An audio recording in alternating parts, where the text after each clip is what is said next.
I don't mind bodybuilding. I don't. You know, I think that bodybuilding, when it gets to the degree where people are starting to use drugs to enhance themselves for bodybuilding, I think it's incredibly unhealthy. I think that defeats the purpose. Like when I first started training as a kid, I just wanted to look better. I didn't even know about drugs at that point. I looked at guys like Arnold and Frank Zane, and I thought that's just what they looked like. You know, I didn't realize that they were enhanced in some way. So the pursuit for me was just about looking, like developing muscles and looking more aesthetic and looking better and feeling better along with it.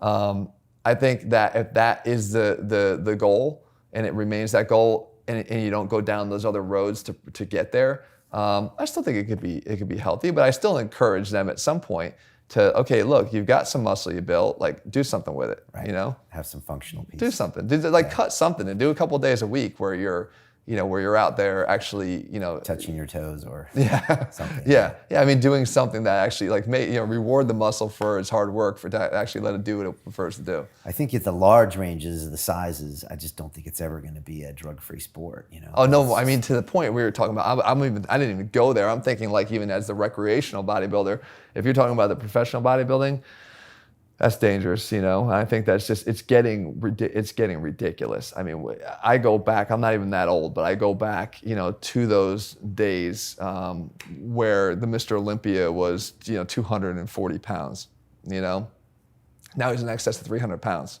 at 3%, 2% body fat. That's insanity. And the drugs that are being used to get there are outrageous, outrageous. And it's like they don't even have a concern that what the long-term implications are going to be for their bodies. It's not even, and from what I'm told, because I don't even really know much about what they make, but I'm not even sure they even make that much money for what they're doing. So the risks involved and what they're making, it's insane. It's insane. Yeah, it's a crazy sport mentality.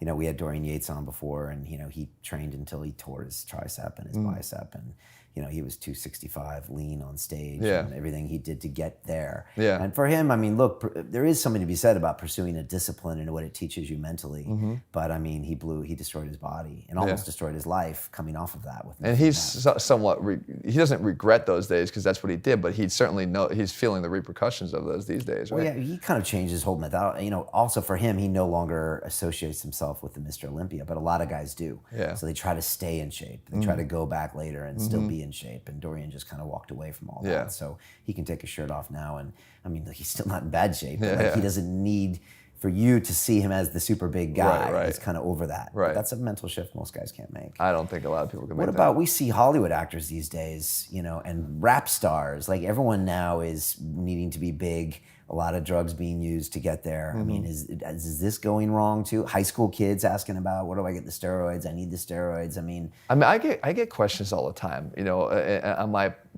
platform, whether it be Instagram or YouTube or whatever, and it's like, it is concerning that it's such a quick question to be asked. Like again, that wasn't part of my life growing up. Like I didn't even really think about it, and we go back and I think like, on my high school football team, there might have been one guy that was using something. We don't know because no one ever knew, but there might have been one guy. Now I look at it and I hear stories of like high school football teams where like half of the roster, if not 3/4 of the kids, are all using something, and it's such a defeatist trend, I think, because part of the real journey and part of the real joy of this journey is the time it takes and the effort that it takes to get to where you want to be. And for me, I always tell this story, like two things. When I was young, if I had the option to use steroids, the two things I would have thought, number one, my father's going to kill me. So if he ever finds out I'm dead, he's going to throw me out of the house and I'm dead. Why would he kill you?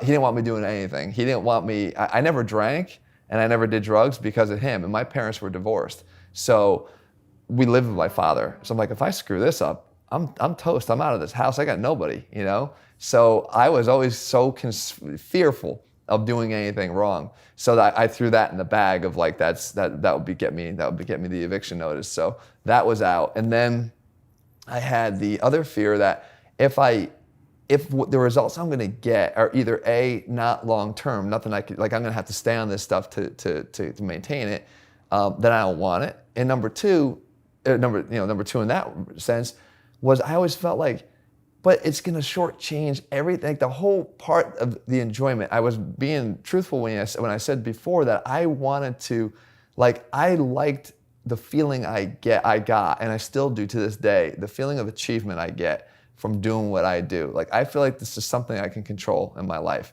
And the ups and the downs, like maybe, you know, I don't get the results I'm looking for in a certain area of my training, and then in others I excel. Like, that's all good. Like, I know that I was part of that. I feel like if I took something, it was gonna shortchange the real reward for me. That was like, well, that's because I took that. That's because I took this. Like, it wasn't because of the effort I put in.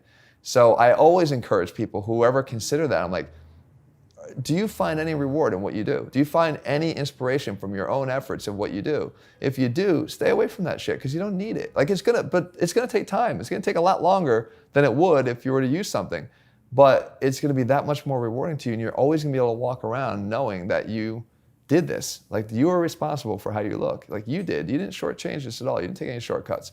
And to me, I think that is like one of the biggest things that keeps me inspired to this day on what I do. And especially as I age, now it's like, okay, well, let's see. I know plenty of guys that have never taken anything that look amazing, older, much older than me. I use that as inspiration to be like, look, I want to continue to look good, you know? Because they know the hard work it takes to do it, so they're still willing to do it when they're older. Yeah. It's not like, wow, it's more of a challenge. Yeah, it's more of a challenge, right? It gets harder to wake up in the morning and make sure you do it before you do your interviews. You know, like it's probably not the same as it was 20 years ago, but you know, now it's actually part of the process. You know, you challenge yourself to make sure you do it and get it in. Yeah. And I think that's the reward.